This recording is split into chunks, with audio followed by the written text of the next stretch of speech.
আসসালামু আলাইকুম, সবাই কেমন আছেন?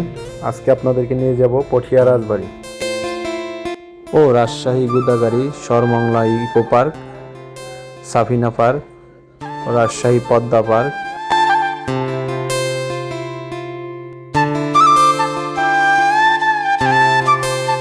সকাল 6:45 আমাদের গাড়ি এসে শ্রীপুর স্ট্যান্ডে পৌঁছালো। এখান থেকে আমি, জাহিদ স্যার ও আর একজন স্যার আমরা গাড়িতে উঠলাম। গাড়িতে উঠেই সর্বপ্রথম দেখলাম নাসির ভাই, রাসেল ভাই, এরপর আছে আমাদের সেলিম স্যার, বার্ডস স্কুলের পরিচালনা পরিষদের কার্যকরী সদস্যবৃন্দ, আরও রয়েছে মঞ্জু ভাই, হিমেল ভাই, Islam sir, Shahed Kamal sir, Parvez sir, Sharif sir, Ujjwal sir.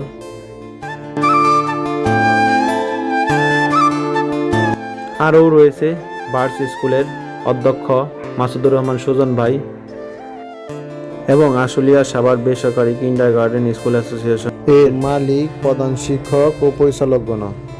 1.5 ঘন্টার ভিতরে আমরা যমুনা সেতু পার হয়ে গেলাম। এরপর ন্যাশনাল পোর্ট ভিলেজে আমাদের যাত্রা বিরতি দিল। এখানে আমরা সকালের নাস্তা সেরে নিলাম ও নাসির ভাই এবং বার্ডস স্কুলের মালিক পক্ষের সাথে আমরা মত বিনিময় করলাম। এরপর 1 থেকে 1.5 ঘন্টার ভিতরে আমরা পৌঁছে গেলাম সেই কাঙ্ক্ষিত জায়গা, আমাদের পটিয়া রাজবাড়ি, যেটা বাংলাদেশের মধ্যে একটা অন্যতম রাজবাড়ি, খুব সুন্দর। এটি আনুমানিক 350 থেকে 400 বছরের পুরনো একটি রাজবাড়ি। এটি অনেক পুরনো ঐতিহ্য বহন করে বাংলাদেশের মধ্যে।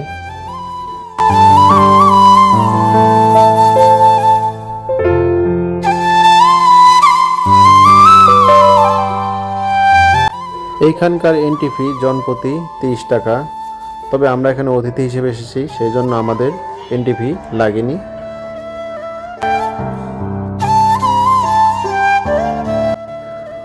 পটিয়া রাজবাড়ি প্রত্নতাত্ত্বিক বিভাগের যিনি দায়িত্বপ্রাপ্ত আছেন, উনি বার্ডস স্কুলের একজন মালিক পক্ষ।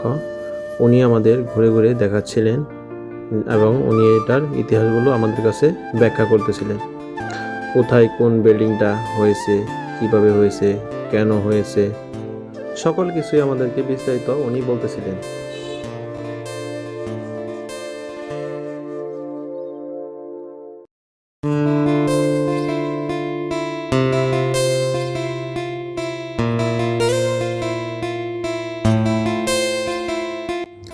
এখন সামনে যে ঘরটি দেখতে পাচ্ছেন, এটি হচ্ছে রানীর পুজোর ঘর।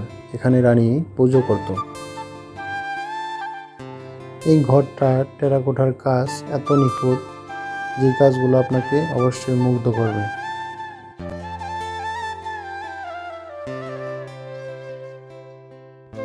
একসময় এই ঘরটার মধ্যে রানী পুজো করত। আজকাল এই বিবর্তনে এই ঘরটা স্মৃতি হিসেবে রয়ে গেছে।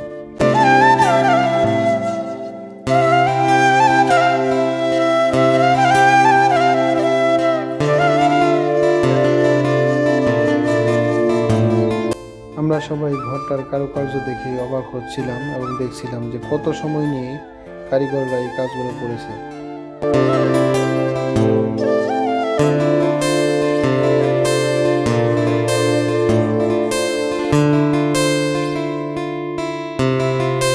একটু সামনে চোখে পড়ল বিশাল এক দিঘি, যেখানে সুন্দর করে কাটলা বাঁধানো আছে।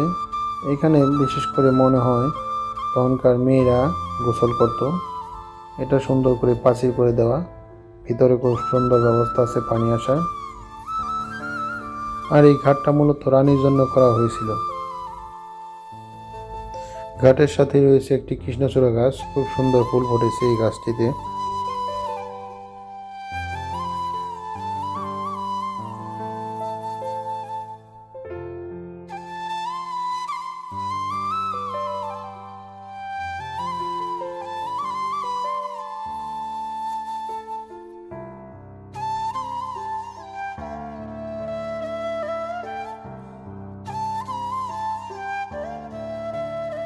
চারপাশে এরকম কিছু টেরাকোটা সাজানো, যেমন এটা টেরাকোটা যেহেতু হাতে খোদাই করা, এটা করতে 16 বছর সময় লাগে।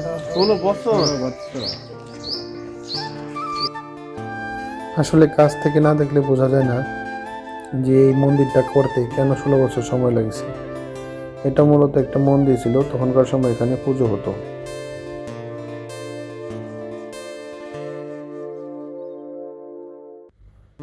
আমরা মন্দিরটার চারপাশ ঘুরে ঘুরে দেখলাম এবং আপনাদেরকেও দেখানোর চেষ্টা করলাম।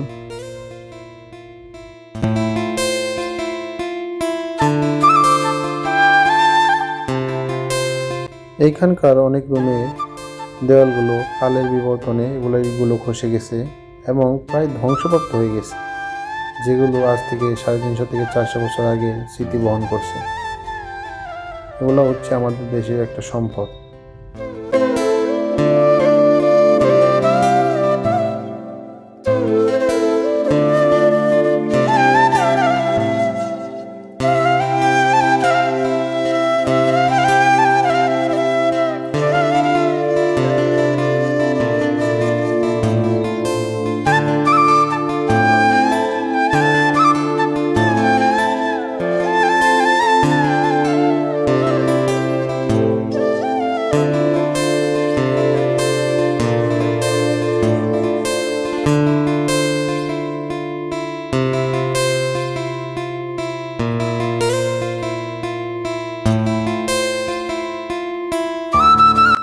বের হওয়ার সময় আমরা একটা কাঠের দরজা দেখতে পেলাম।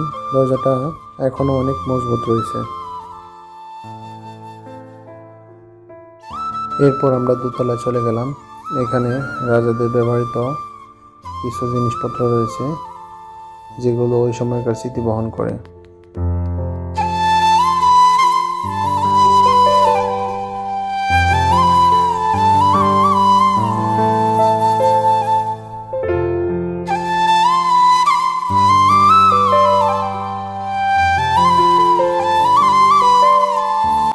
এখানে আমরা ঢুকেই কুষ্টি পাথরের অনেকগুলো মূর্তি দেখতে পেলাম। কুষ্টি পাথর হচ্ছে একটা দামি পাথর, যেটা অনেক মূল্যবান। এই পাথর দিয়ে মূলত অনেক কাজ করে হিন্দুরা, বিশেষ করে স্বর্ণ পরীক্ষা করে। স্বর্ণকে আসল না নকল, তাই এই কুষ্টি পাথরের মাধ্যমে পরীক্ষা করা যায়।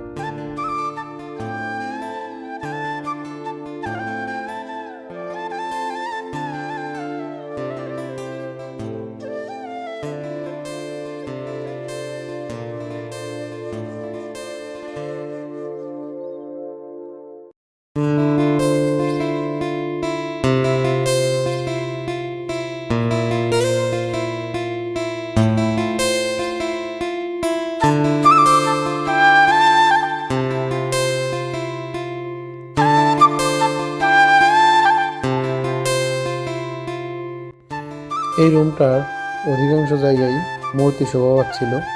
বিশেষ করে রুমটা কুষ্টিপাথরের মূর্তি দিয়ে পরিপূর্ণ ছিল। আরও অনেক জিনিসপত্র ছিল, তবে এগুলোই ছিল সব থেকে বেশি।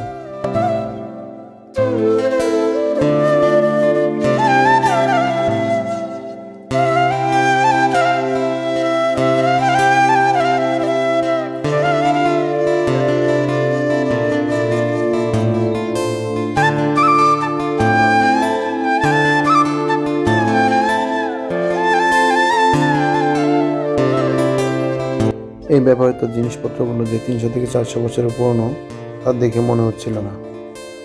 এই রাজার বাড়িটা মূলত চতুর্পাশ দিকে খনন করা ছিল, যাতে করে বাইরের শত্রুরা সরাসরি এসে এই রাজাকে আক্রমণ করতে না পারে বা এই রাজ্যকে আক্রমণ করতে না পারে। চিন্তা ছিল যে আমি সেফটি, তখন তো পাশে আছে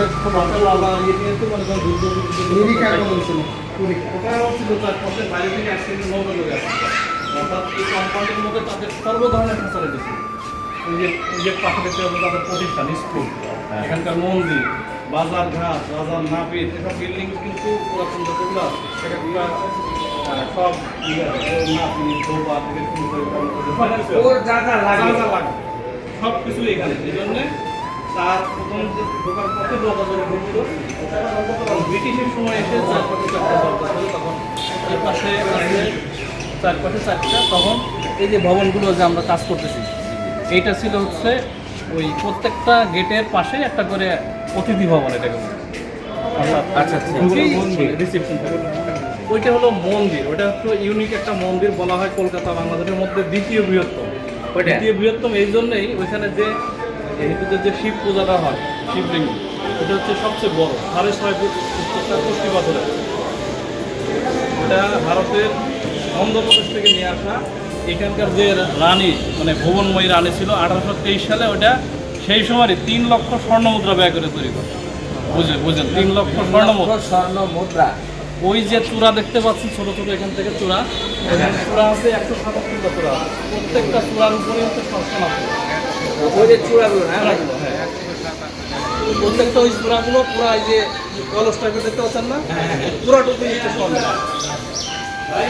মানে বিশাল কর্মযজ্ঞ এবং 12 ফিট যে উচ্চতা, এটা হলো ওই অন্তর্ভুক্ত পাথর, পুরো বেসটা পাথর। এখানে গেলে মানে অনেক সুন্দর নকশা।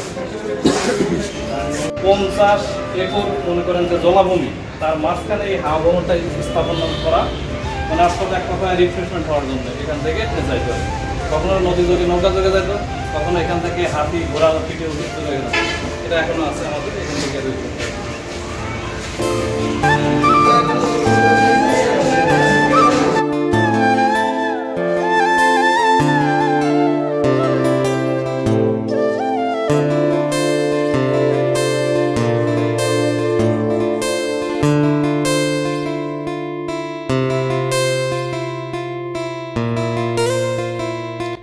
এরপর আমরা এখানে রাজাদের ব্যবহৃত কিছু জিনিসপত্র দেখতে পেলাম, বিশেষ করে কয়েকটি বড় বড় সিন্দুক, যেখানে এরা ধন দৌলত অর্থ সম্পদ রাখত।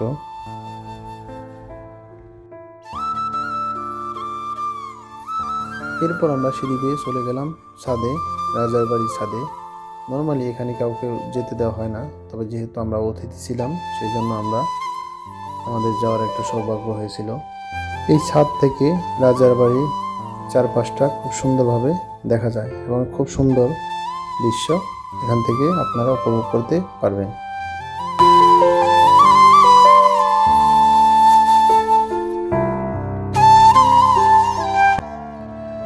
এরপর এখানে আমাদের হালকা চা নাস্তার একটা ব্যবস্থা করা হয়েছিল।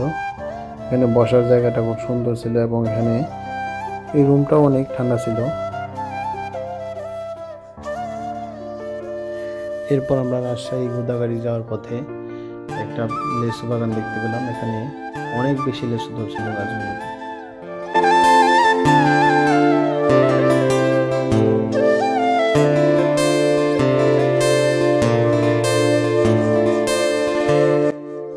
এরপর আমরা পৌঁছে গেলাম সরমংলা ইকো পার্কে। এখানকার পরিবেশটা খুবই চমৎকার ছিল, আমার কাছে বিশেষ করে অনেক ভালো লেগেছে।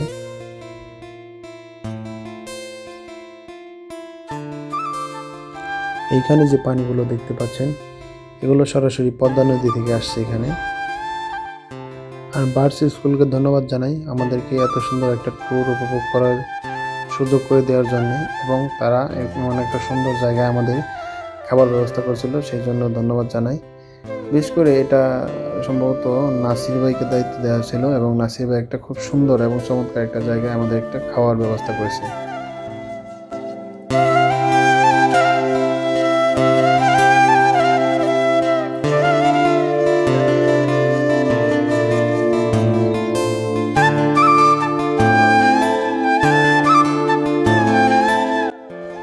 খাবারের আইটেম ছিল মাছ ভাজা, মাছ বোনা, গরুর মাংস, একটা সবজি। খুব চমৎকার ছিল দুপুরের খাবারটা, অনেক বেশি ভালো লাগছে আমার, একদম বাসার খাবারের মতো। ধন্যবাদ নাসির ভাইকে, ধন্যবাদ বার্ডস স্কুলকে। খাওয়া শেষে সবাই গোসল করার জন্য পানিতে নেমে পড়ল। এদের গোসল করা দেখে মনে হচ্ছিল এরা যেন সেই পুরনো শৈশবে ফিরে গিয়েছে। খুব এনজয় করতেছিল সবাই।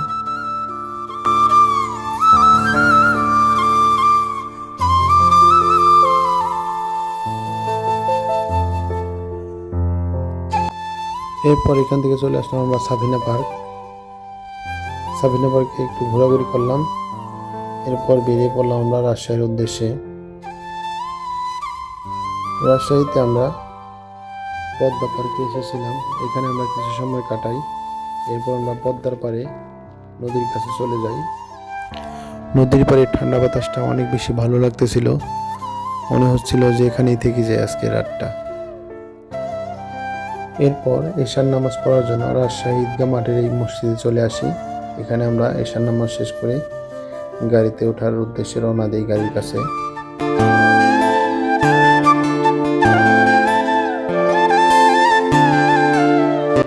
দেখতে দেখতেই আবার রাজশাহীকে বিদায় জানানোর সময় চলে আসলো। আমাদের বাড়ি ফেরার সময় হয়ে গেল। আমরাও বাড়ি ফেরার উদ্দেশ্যে গাড়িতে উঠলাম।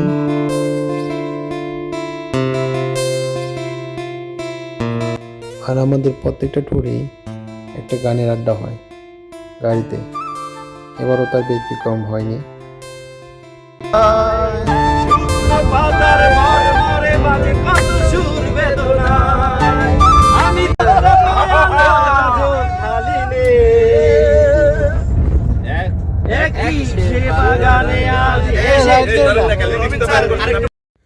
আসার পথে আবার সেই ন্যাশনাল ফুড ভিলেজে আমাদের যাত্রা বিরতি। এখান থেকে আমরা আমাদের রাতের খাবার সেরে নিলাম। এখানে খাবার আইটেমটা ছিল লস্যি এবং সবজি, তা খুবই ভালো লেগেছিল আমার কাছে।